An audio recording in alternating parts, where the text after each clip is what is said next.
Hey there, I'm going to show you how to do my Kelpie stitch, and it's a really easy stitch. This is what it looks like.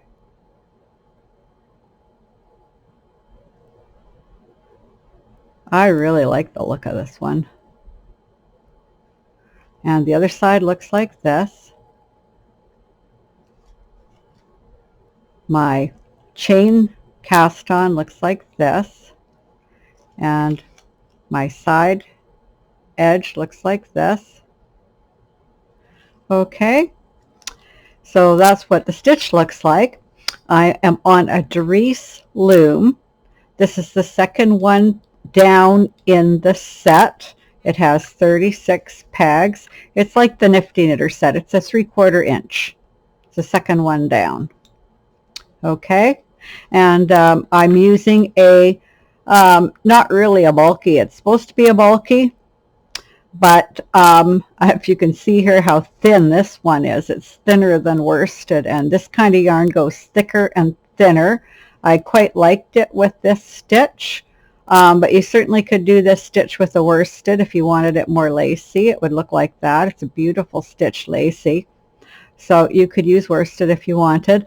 As I said, this is a really thin, bulky. I don't know why they even call it a bulky. I have had worsted weights thicker than this. But this is the yarn, and it's a beautiful yarn. It is Ellen Ray Unique, and it's a colorful virgin wool blend, it says. I think probably on a website you might find the exact mixture. It doesn't really say it on here. But the color name is Cleopatra, color number 5. So this is it, and it has a really beautiful range of colors. As you see, it goes thicker. It goes thicker to thinner, something like scarfy. And I love this kind of yarn, but I only like it with certain stitches. But I always do swatches with a number of yarns and different looms and sizes of what I think will work, and pick the ones that I like the best. So there we go. There's that yarn. But any yarn, you can use any yarn with this, and you can use a very thin yarn if you want and have it be really lacy. It looks just beautiful lacier. See, there it is pulled out. You can see what a beautiful stitch it is. Okay, so you can use it for anything you want. If you use a thicker yarn, it will be less lacy than this. It'll be really a thick stitch. So you can do what you want with it. It has just, it doesn't really curl. It had a tiny bit at the sides. So what I did was I did the chain cast on. I did 2 rows of owl eye, but I'm doing a modified owl eye border. So I have the odd purl in it, and with the odd purl, it just kept the side a lot straighter. I was sure it would stay straight.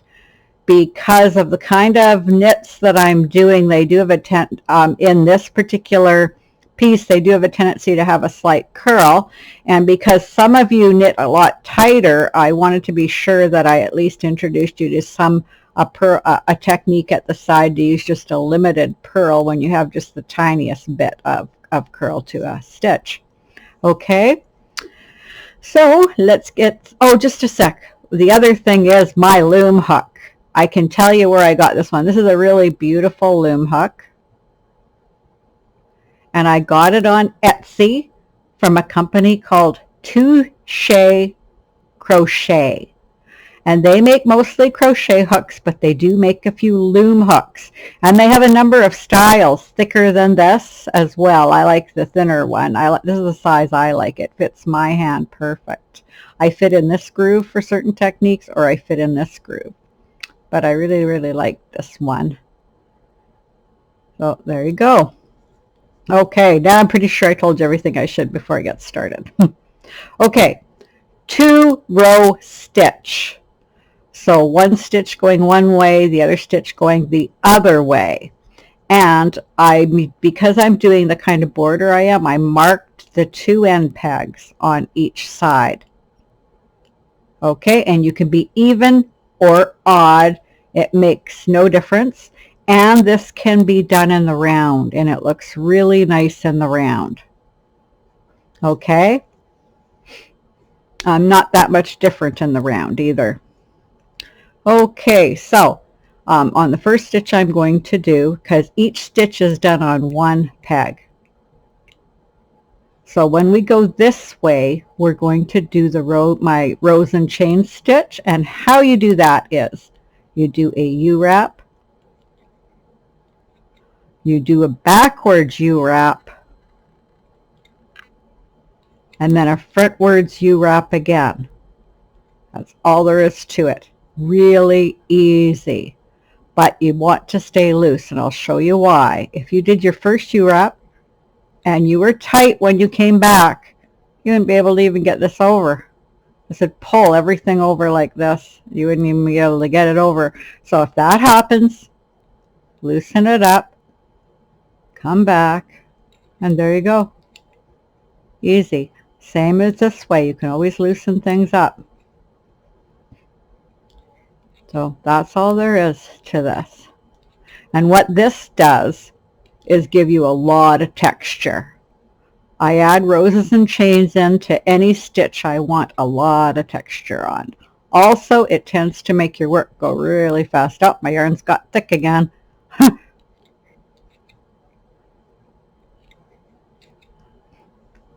I like the feel of it too.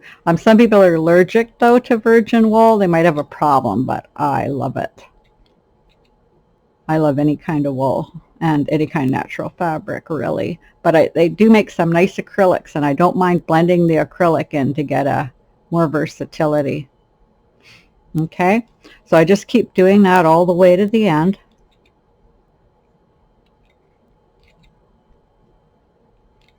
Very easy, and here I am.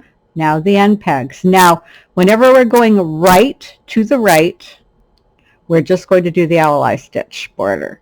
Whenever we're going to the left on the number 2 peg in, second from last or second from first, we're going to do a purl on the way back. So we're going to the right, so we do a loose U-knit, we come back behind it, go over the 2 of them nice and loose, pull it out if it's not loose, knit it off. We want our edges to be really nice, really loose, or what happens is they start to pull in, and you don't want that. You want the edge to be stretchy and be the same as the rest and not be all tight and pulling everything in, right? So then you go over it, make sure you're loose. This is the important one, nice and loose. See how loose this is? And then knit it over. And then do your second knit on it. And then you're coming back. So when we come back, the stitch we're doing is twisty stitch. So that means we do a U-wrap, come back over. From the back, we go over and in front of the next peg, knit it over, come back, all doing it all nice and loose, knit it over from the back, come over and in front of the next peg, knit it over. Now you may think this is only 2 stitches on a peg. It's not going to be as long as the other stitch, but it is as long. And the reason it's as long is when you do the other stitch, you're doing all your stitches in front. So you have a small bunch of stitches. Here you're doing 1 stitch in front, the other stitch in front, but when you go behind, you're putting a 3rd stitch in the back. And this 3rd stitch in the back gives you part of the pattern. Okay? So knit, knit from the back and front, knit, knit backwards, in front. So U-knit the opposite way in front of the next peg to do a U-knit, U-knit the opposite way from the back to in front of the next one, and now we're doing the border. So we do 1 stitch, come back around, do 2 stitches, this, nice and loose, make sure this one's loose, come back around, making sure it's loose, knit it off, knit the next one off, do your second wrap on this end peg, and then here you go. we're back doing roses and chains stitch. Why did I call it roses and chains? Well, if you do a wrap just the stitch, it looked like roses and chains to me. Is that a bunch of roses in a chain? That's what it looked like. Okay, so, okay, there we go. We're going to do roses and chains. So it's U-wrap, U-wrap, U-wrap. So it's U-wrap the way we're going, U-wrap backwards, U-wrap the way we're going. Easy stitch. Just do it really loose. U-wrap the way we're going, U-wrap back, U-wrap the way we're going. Now, some of you are going to be a tight knitter and do it tight. As long as you can knit it over without fighting, it's fine if you do it tighter than what I am. You just don't want to have to fight with it or have a hard time knitting it, right? So knit, knit, knit. There you go. Oh, nice and thin going to thick. Yarn surprise. That's exactly the same color as the peg. Or close anyway. And I'm just going to do a bit more to make sure you have this down. You see how easy it is? I'm just zipping along. It's because I've done it and I know how to knit loose, and so I'm not having a problem with tension. But should you, just keep slowing down. Now we're on the last 2 stitches. And you just slow down and loosen your stitches if you need to. Right? You're in complete control of the tension with your stitches with stitches like this that I'm doing. And then the last knit on here. And then we go into Twisty stitch. Okay? So I actually keep notes. I've got the name of the stitch on here, Kelpie. Then I have my 2 stitches I'm using with the little code to make me remember how to do the stitch, showing which one I'm going to the right with, which one I'm going to the left with. So if I put my work down, I'm going to remember what I was doing. Okay? And I mean, that happened. I mean, before I got a system, I had to be doing something and I would think, oh, I'll remember what I was doing. I really like this stitch. You know, put it down, stuff happening in your life, you pick it up and you're like, what was this stitch I was doing?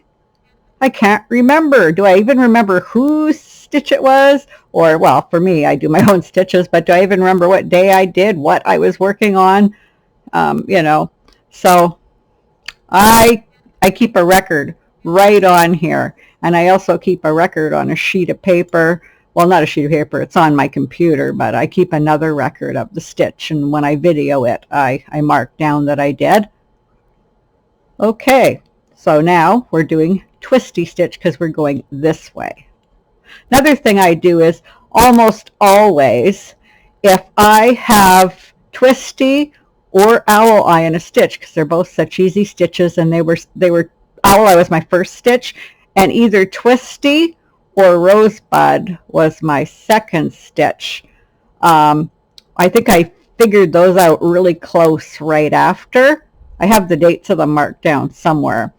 And roses and chain was also a really early stitch.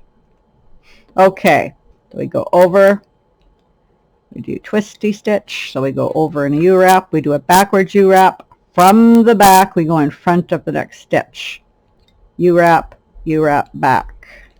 Now, Twisty on its own is a really nice stitch with a really nice amount of loft and a really nice texture. But they both have different textures, so together they produce an interesting stitch. You can't pick up which stitch is which in this, but they come together to make right here. This is the stitch they're making. Looks like that. Here it is again. It looks like kind of a tight rose or a tight, I don't know. I find it where the yarn is lighter, so you can see this is the whole stitch that they're doing together. See, it's quite interesting. Okay, so I'm just going to finish Twisty Stitch, do the owl eye stitch at the end to show that to you one more time, and then I think you should have it. It's a very, very easy, good for any beginner. This is a really easy stitch for anyone, for a beginner or for someone who does a lot and wants to have a really fast stitch that looks like this. This actually looks like you did a lot to get this stitch, and you see how darn easy it is. Always nice. Okay. And there's the owl eye border, coming back, doing it, and always doing the second stitch on here, which is important. So this work is just as long on the side. Oh, you know, I forgot to show you the purl part I was doing, but it doesn't really need it. But what I was doing, and so I'll do it here, when we're going to the right, I should have remembered to do it because I was doing it on here and I wanted to show you how to do it because I thought some of you would have it curl. It's still not curling for me though. But anyway, on the way back, I did a purl instead of doing the owl eye on the second peg. So on the right, I did the purl. So sorry about that. Then you knit all the way down, and then I just did a purl when I was going right instead of the owl eye. When I went left, I did the owl eye. So that's how you do the modified, but it doesn't really look like it needs it. But if you're a person who knits tight, or you find that it's easy for you to make things curl that shouldn't be curling, I would do the modified for sure. That's pretty good. I forgot to show you till the end, but I did show you, and I do have that modified owl eye border in almost all my videos that have either Roses and Chain and Twisty, if they looked at all like they were starting to curve in a bit. Okay, so that's how you do it. Oh, and on my channel, in the description, I will have this chain cast on link there, so you can find this cast on. I also have the bind off that matches it linked there, so you have enough to do a project. Okay, so until next time, bye.